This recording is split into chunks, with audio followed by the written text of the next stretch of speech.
We have landed. We are back. We are not at the bench today. Today we are going to do a little bit of a different video. So we have a 2011 Buick Enclave in the shop today. This vehicle came in with a torque converter shutter and a 1, 2, 3, 4 drum failure.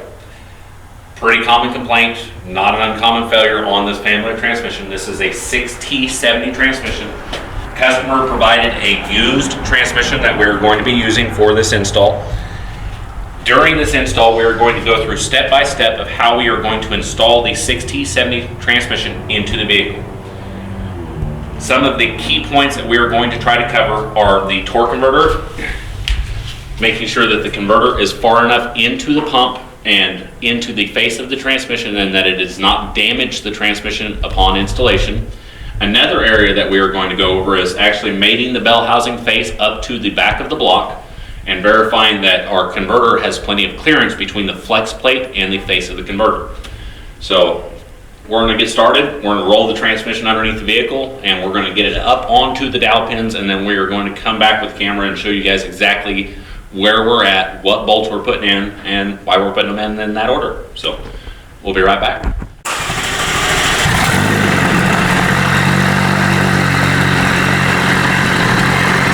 You don't hear that thing bounce off the bottom, you got a prop 0. 1.170.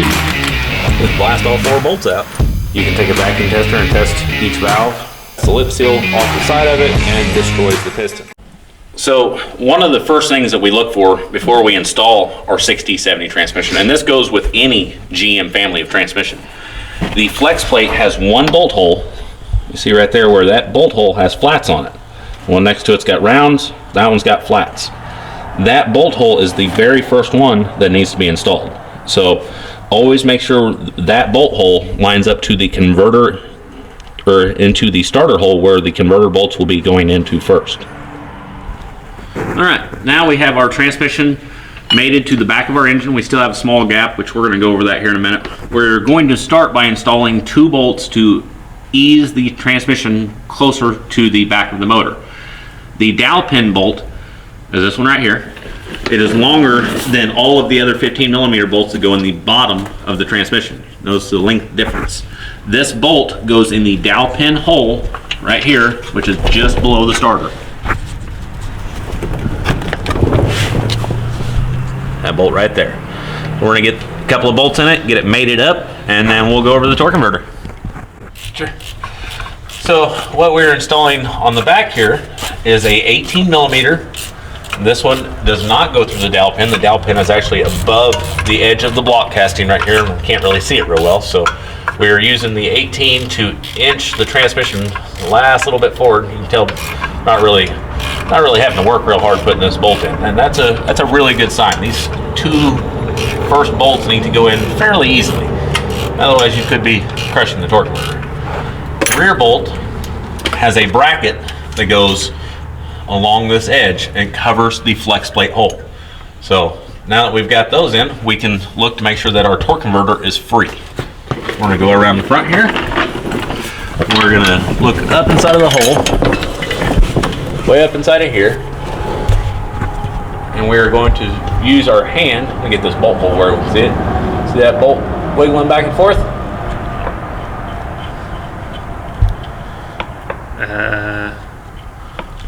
It's pretty blurry. Okay. Move your hand. There we go.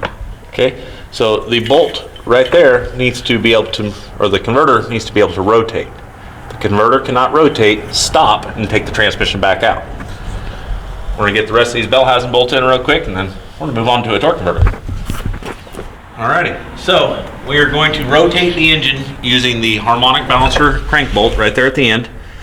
This motor will jump time if you rotate it the wrong direction. That is very, very, very important.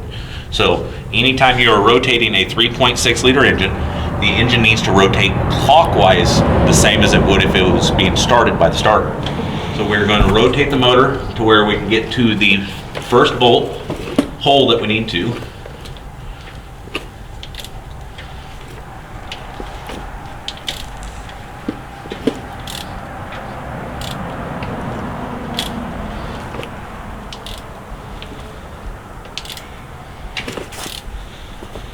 That one right there.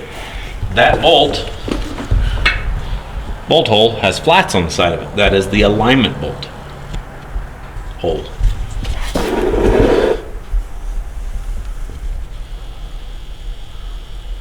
There we go. Beautiful.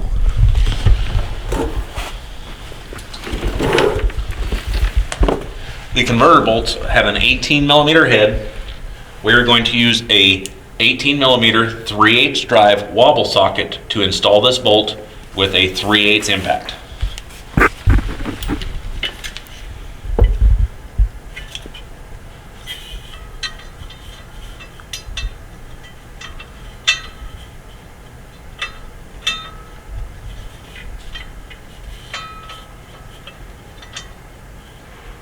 My fingers will allow me to.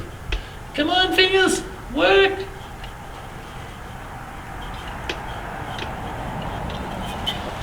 Just like so, the bolt is started.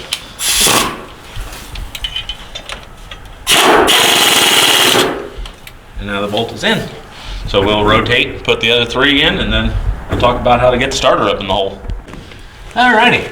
Now that we have all of our torque converter bolts in the hole, we are ready to install our starter and our knock sensor and our starter wire.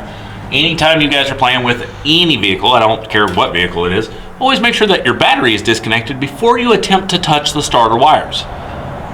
Nobody wants a fire on their hands, especially if they forgot to unhook the battery. So in this instance, we already have the battery unhooked and we've got the starter out. So now we're going to put it back in. Our starter uses 2 15 millimeter bolts. They are this long. They have a point on the end of them. Only the starter bolts have this point on the end of them. Out of all the bell housing bolts, these are the only 2 that have that point on the end. So kind of important there.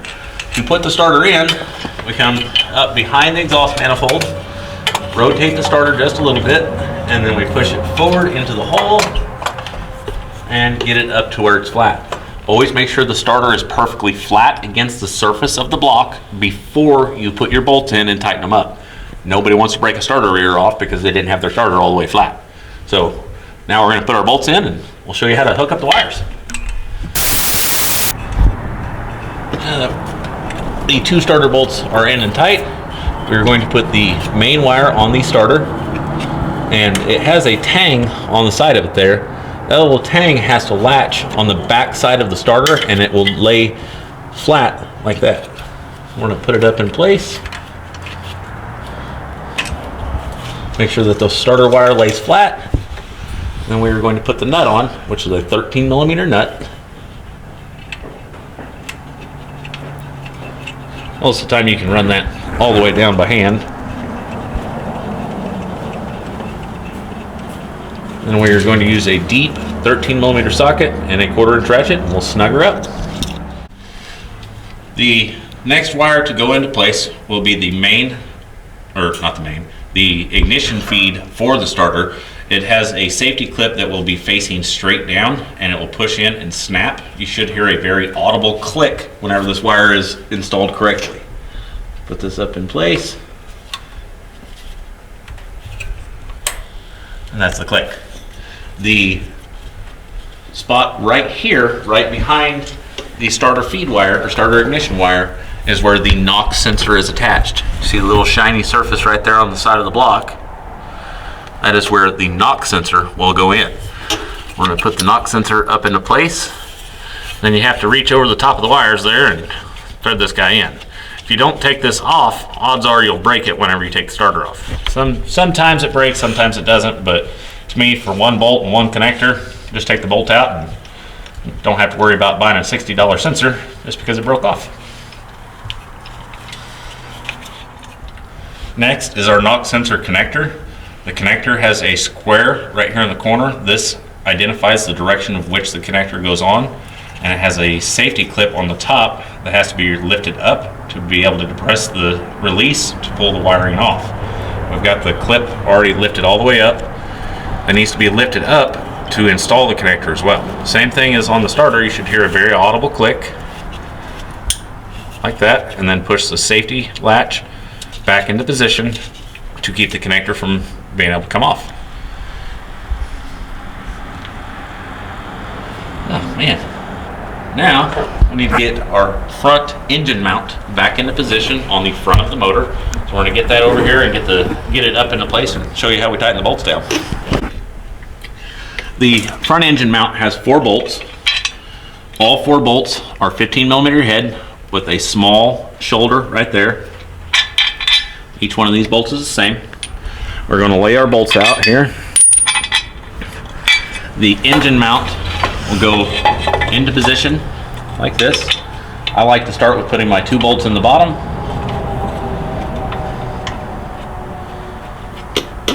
To hold the engine mount into place.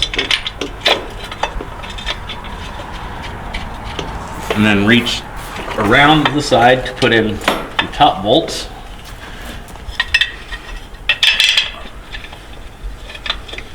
Like so.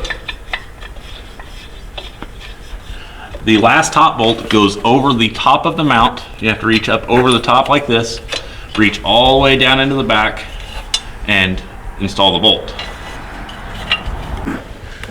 So to put that very fun bolt in, I like to use an electric ratchet with a 6-inch extension with a 15mm wobble socket. Same thing goes for the top bolt on this side. If you reach up over the top, you can actually get the bolt. And then go back and check or torque these bolts either with a ratchet or a torque wrench. So now that the front mount is installed and attached, we're going to move back and see if we can get our rear CV axles in. Alright, so what we have here is a stub shaft and a CV axle. So most of the time whenever I see guys do R&R on any type of front-wheel drive vehicle, they like to take the entire axle assembly out. So you can take this axle out with this CV axle still attached to the stub shaft. The stub shaft has a locking ring on this end of it, and it has a bearing right here. The reason I like to take this apart, this bearing has a known issue of failing. If this bearing fails, you'll end up with a wobble condition or a growling condition that most guys think is a wheel bearing, but it's actually the CV axle bearing. If you don't like to take yours apart like this, you suck, that's fine, I don't mind. But I take mine apart in 2 pieces so that it's easier to take out of the vehicle and to where it's easier to reinstall in the vehicle. The end on this end, it goes into the differential. Check the splines to make sure that they are straight and that there is no damage. This surface is where the CV seal is at, the side axle seal. Always clean this end and make sure that it is free of debris before you stuff the stub shaft into the side of the transmission. If there's debris right here when you stuff this in, you're going to create a leak. Big problem nobody wants to have. So we're going to clean this up, we're going to stick it in there, and we're going to show you where the bolts go. To put the snub shaft, you got to put the snub shaft in there. The stub shaft in, we need to put the end of it through the hole right here like this, and then we'll actually use our other hand as a guide to align it into the transmission as we ease this thing in. These bolts go in this location. We're not going to put the bolt in until we have it all the way into the transmission like that. Line up the side of it as you ease the stub shaft in. Do not put the bolts in there and just try to slam it in with the impact. Otherwise, you'll damage the side of the transmission. So now that we've got that in, we can put our 3 bolts in, tighten them all really nice and tight like, and let me grab my bullets here. The bolts for this are a 15mm. They go in 1, 2, and 3. We'll tighten these guys up and then we'll stick in the other CV axle. So I'm not gonna try to pry this thing in there and try to make all the angles look all beautiful and stuff. I'm just gonna tell you about it. We're going to grease this end, the spline end of the CV axle. We are going to install that into the knuckle like so, and then we're gonna pull the knuckle out and slide this onto this keeper. Once we get to that point, we'll show you how it locks in place, and then we'll go from there. The driver's side is very similar to the passenger side. It has a lock ring, just like the other side does. We have greased this end of the shaft. On the driver's side, I like to use my knee, push the knuckle out of the way, slide that guy in to where the splines latch, and then bounce the CV axle and it'll pop in.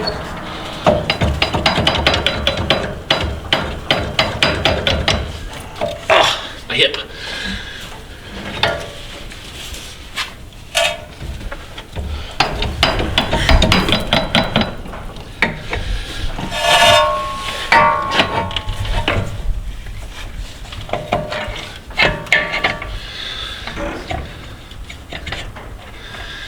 Get that end in place and give it one good pop, and she goes.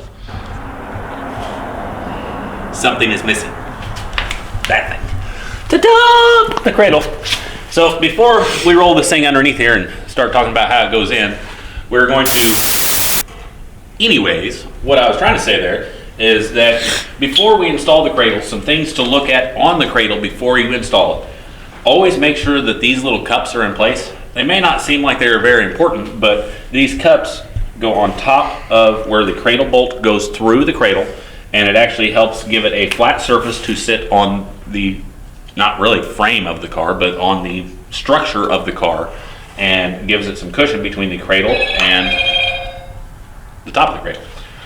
Another area is to make sure that the top of the sway bar mount has not been chewed out or eroded. This is an area that we have seen failure on the Arcadias, the Rendezvous, Enclaves, that kind of thing, is this area right here will rust and will actually allow the sway bar bushing to fall through it. So always make sure that these parts are nice and clean and that there's no sign of rust on them, and make sure that these are in place. If you have a ball joint problem, or if one of the ball joints are loose, right now would be the perfect time to replace it. The ball joints on this family of vehicle are riveted in. You cannot just unbolt this ball joint and slap a new one on there. You actually have to cut the rivets off and put bolts through it. It's a whole big ordeal. So if you've got the cradle out, now's the time to address that. We're gonna slide this thing under and try to get it positioned as close as we can before we turn the camera back on. Some of the things that we are going to be looking for while we are positioning our cradle is that the transmission mount goes down into this pocket. The engine mount will go into this pocket and this pocket. There is a steering cooler line that goes along the inside edge of the cradle and bolts down on top. It goes behind the engine mount on that side. And then outside of that, it's just a whole bunch of nuts and bolts. So we're gonna get this thing under there, line everything up, and show you guys where it all goes. Oh, let me get my light right. The light is blinding. Anywho's, we now have our cradle underneath the vehicle, so we're gonna lay down, slide up underneath this thing, and show you where all the bolts go and what they look like. Under the car, we're under the car. Pickles, I got that steering rack caught right there. This is a pretty simple mistake to make. It's not even really a mistake, but the steering rack, you can get caught above the cradle if you're not careful, and you have to pry her backwards, like so. I get her to drop some rocks in your face. So, anyways, what we are getting ready to do, we have our main cradle bolts in, which are the 21 millimeter bolts right here on the front. You've got a bolt on this side and a bolt on this side. Each one has a respective plate that also takes bolts. These bolts have already been installed and torqued to spec. These bolts are very, very, very, very, very, very, very critical on the torque.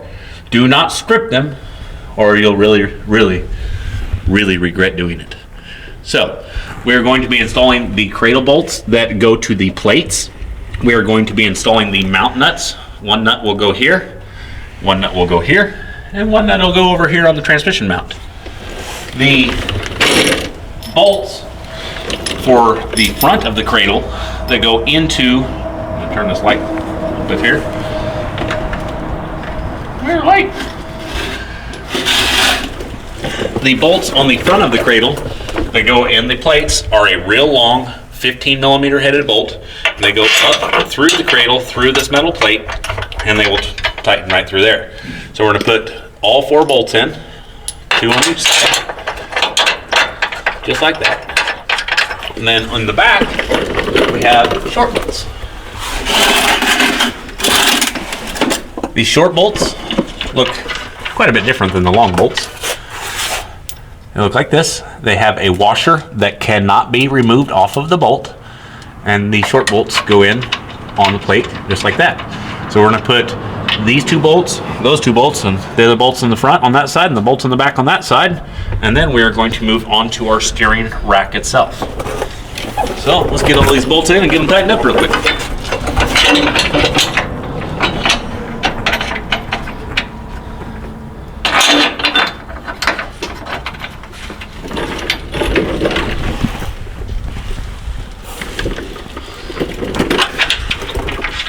Always make sure that your bolts can be threaded in before you put an impact on them. You don't want to cross thread the bolts.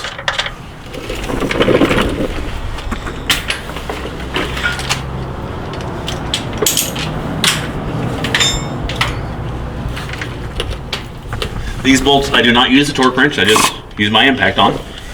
I'm installing these ones. Same thing on that side.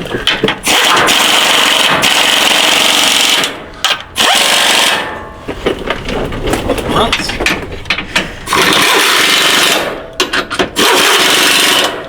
And once. Next, we are going to install all of the mount nuts. Weird nuts. The mount nuts are a 18 millimeter nut. Looks just like this. I like to put it on my socket and then stick the nut through the hole. Nobody likes a cross-threaded nut, so take your time, spin it in by hand, play with your nuts a little bit, it'll be okay. These two can be installed with an impact.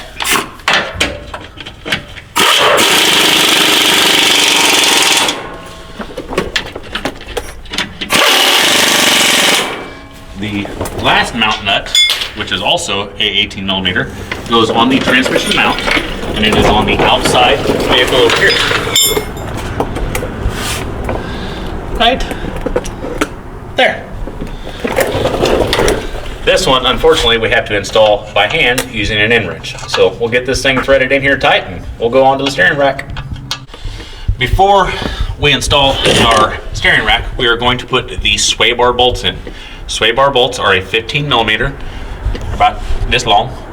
They go in from the top of the sway bar and face down. One will go in on there. And then there's one directly in front of it. And then on that side, if you look in from the side of the vehicle, you can see the front bolt goes in right in this region. Have to line her up, just like so. And the rear bolt goes in from the back of the vehicle. I like to use my Milwaukee 3/8 electric ratchet to run the bolts down, and then we will tighten them with a wrench or a ratchet. Be careful not to smack your finger too hard.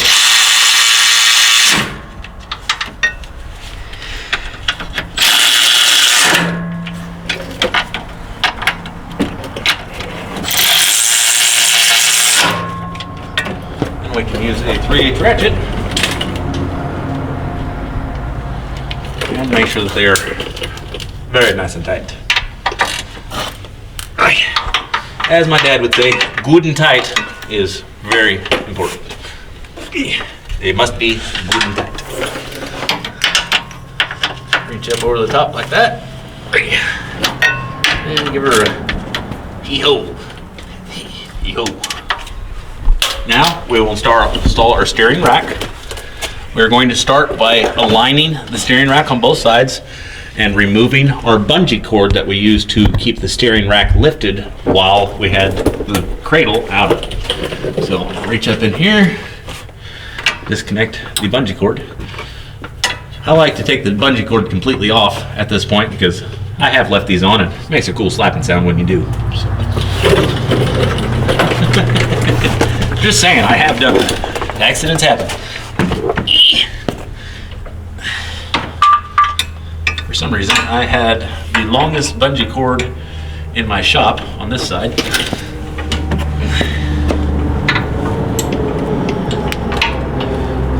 I had it wrapped around the steering rack a little bit. Get our 6-foot bungee cord out of the way. Now, we'll pull the steering rack down and push it back against the rack, we will be installing a bolt from the front and a bolt from the top. The 2 bolts for this side of the steering rack are an 18 millimeter. One will come in from the front, like that, and then one will come in from the top.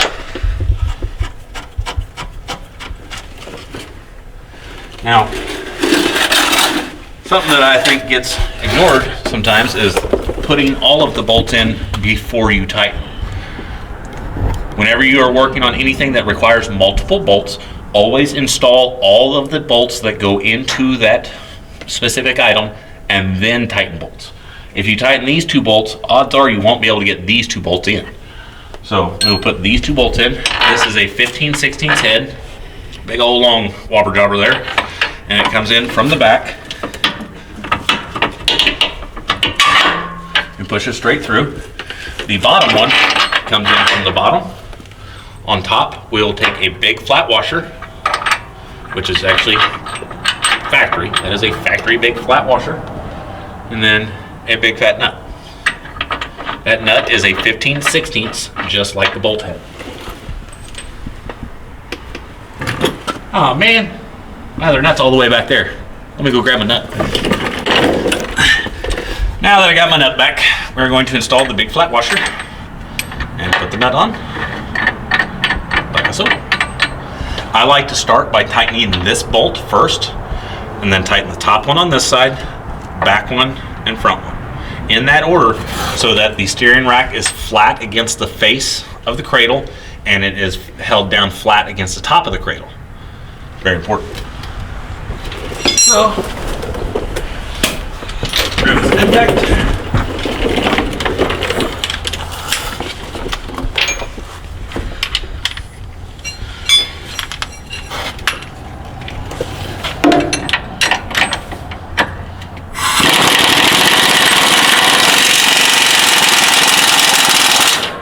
For all of the ugga-duggas. That was my fault. I said that backwards. Start on this side and then the top on this side. I'm sorry. I get my words mixed up sometimes. We'll use a 18 millimeter wobble socket to reach over the top of the steering rack.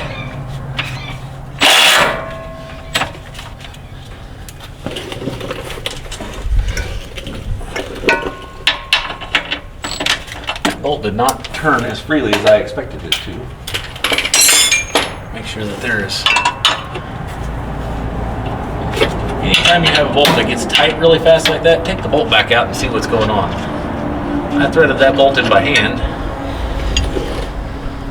We have some debris on the bolt. Let's get the rocks off of here. I'm gonna put the bolt back in. Whew! That bolt was a little stubborn, but it's in there all the way. So we can tighten that bar.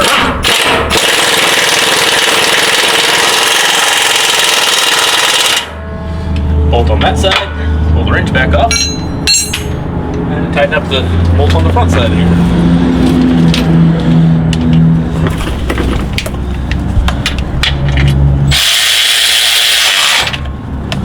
Same thing as earlier, we don't trust our electric tools, so put an end wrench on it. Make sure that that thing is all the way snug. Now, for the most funnest part of all, we're gonna put some heat shields in. Heat shield is going to be attached with 2 10 millimeter bolts, just like that. The bolts will be going in this location and this location. This heat shield sits on top of the steering rack. This goes through the rear of the cradle, and this bolt hole right here, this one right here, goes in on this side, and the O2 sensor is retained right here. So we'll slide this thing up into place and get some bolts in there. I slide it up from the back, and then reach in from the front, and put the top bolt in. Can you see it? Yeah, kind of. Yeah, slide in right there and look straight over the top. Right over there. That's where that bolt goes in. And then this bolt goes underneath the catalytic converter, going straight down. This one's kind of a little tricky to get to sometimes, but mainly because you have to use your fingers.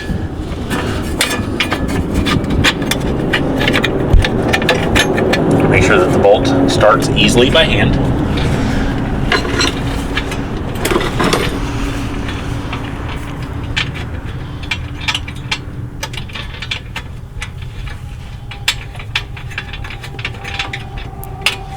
And then our lower heat shield takes 3 of the same 10mm bolts, and the lower heat shield will go in right here. We're going to go ahead and put all 3 of these bolts in, and then we're going to grab a tool and tighten them up. Once we get these tight, we will talk about exhaust. Time to install the exhaust. First thing we're going to do is get out our anti-seize thread lubricant, and we're going to put anti-seize on the stud thread surface of the rear of the collector and of all of the threads for the exhaust system. We're going to make sure that our exhaust manifold gaskets are in place behind the catalytic converter, front and rear, and that the gasket is in place on the rear collector. To put this exhaust system in, we will install the rear collector, like so, and then onto the rear catalytic converter, and then onto the front catalytic converter.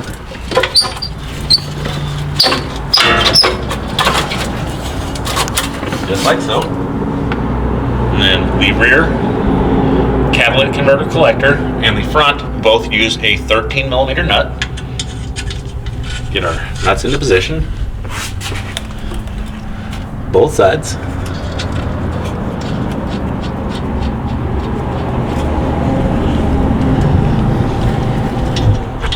And on the front.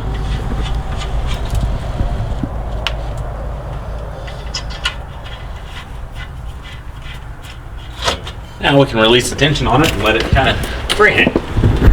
The rear collector, I like to install the bolts on first,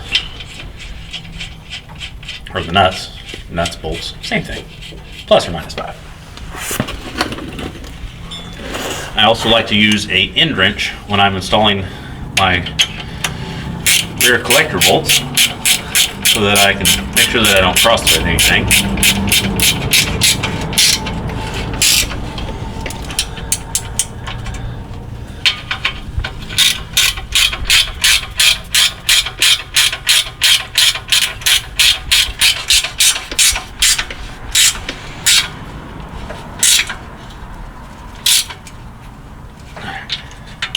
Now we can install our collector front, or on the catalytic converter side. I like to use a 3/8 impact 13mm deep socket and go straight on the nut and snug them down. We'll use a wrench to verify that those are perfectly tight.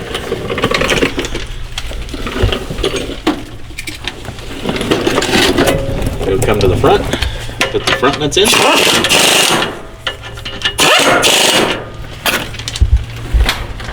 And just like the electric tools, I don't feel like you can trust them. So I like to take my ratchet and go back over all the bolts to make sure that they are adequately tight. This one back here can be kind of tricky to get your ratchet on. Sometimes you have to get an extension out. We'll see if we can get her up in there. Yep, we're gonna have to get us a ratchet or an extension. But we can talk about our O2 sensors real quick. The O2 sensor for the rear, as we said earlier, will be attaching to the heat shield. Before I attach it to the heat shield though, I like to pull the sensor down, or the connector down to where I can plug it in. Reach up inside of here, and you should hear an audible click, just like that. Put the safety clip into the side of the connector to where it cannot just fall off, like so. And then reach from the front side, working the wire into position, and then attach it to the heat shield. I'll get it attached here and let you guys see it from the inside. Grab our beautiful light here. Bring our light to the front. We've got our front O2 sensor harness. It needs to go around the passenger side or the driver's side of the catalytic converter. And the transmission harness connector actually houses the O2 sensor connector as well. You can see it right there. So we'll align it and make sure that it clicks audibly, just like so. And then we'll put the safety clip back into position and we'll let that free hang. At this point, we could reach up and connect that to the transmission, or we could connect it from the top. There's really not a good line of sight to that connector. Can you see the connector up there? Right there on the side of the transmission. Right there. No. No? Okay, I wondered about that. So we'll connect that one from the top. It's a little easier to do it from the top in my opinion anyways. So we'll just lay that in position, and when we lower the car down, we'll connect that up. So. Next in place is our shield. The lower shield uses 4 15mm bolts, kind of long ones. They have to go all the way through the cradle. The shield will get positioned on the car just like so.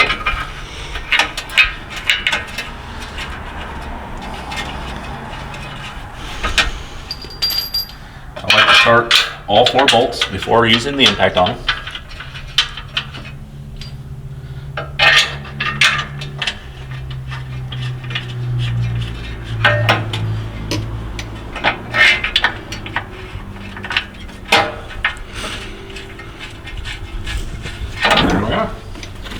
We can tighten them down.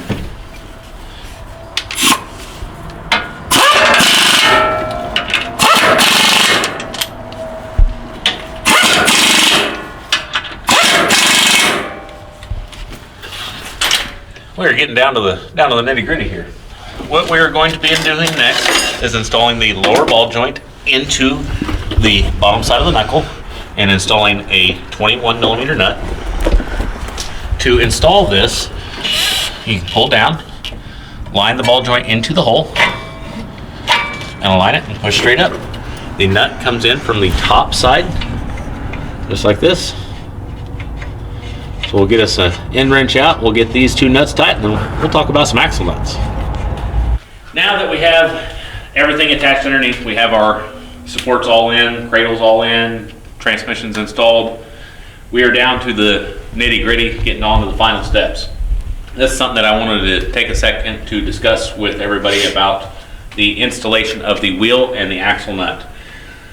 A lot of times we will get vehicles in the shop that this axle nut has been over tightened or it has been under tightened, and it will damage the hub bearing behind it. Torquing the axle nut is very, very important to the lifespan of the wheel bearing behind it. So what we have done is we have installed our axle nut down to flat. We have not put an impact on it. We have just ran it down by hand and eased it to the face of the hub bearing. We're going to install the wheel on it, run the bolts down by hand, and then we are going to put the vehicle on the ground and torque the axle nut to 151 foot-pounds, and we're going to torque the lug nuts to 118 foot-pounds. That is the manufacturer spec that we have in our software. It says 151 foot-pounds for the axle nut and 118 foot-pounds for the lug nuts. So we'll get this on, lower it down on the ground, we'll get it torqued up. Okay, now we have our wheel back on the vehicle, we have our vehicle on the ground, and we are going to torque the lug nuts using a torque wrench, not an impact. We like to use a torque wrench to go over each lug nut, make sure that they're torqued correctly. We will readjust our torque wrench.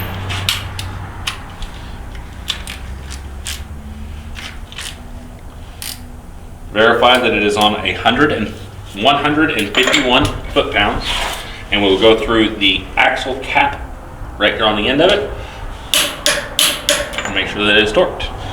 Once we're done with that, put the cap back on. Make sure we don't leave any fingerprints, and we're about to put some fluid in this turkey.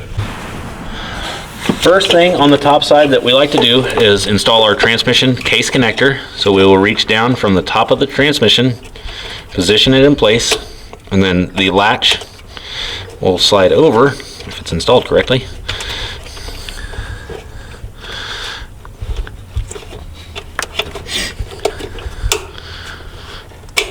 And it should have an audible click. And then we'll put our red safety clip in the rear of it, just like so. And that will make sure that the harness cannot pop off. There is one connector, or not connector, but give me your harness. One safety clip that goes on the side of the transmission. We'll reach down in here and get it into position right here. Alrighty. So now that we have everything underneath done, this is probably the hardest part to show on camera. So what I'm going to do here is explain where everything goes. Our transmission cooler line will go into this hole in the top of the case, and it will be attached with this stud. It will have a 13 millimeter nut that holds it into position, just like this. And then the rear cooler line goes all the way back to here. There's the fitting and there's the threads. Our shifter cable will lay in this position. We'll actually just lay that thing in there to where you can see what we got.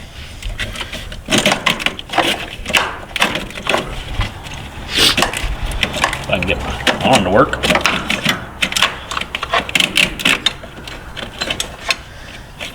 There's shifter cable.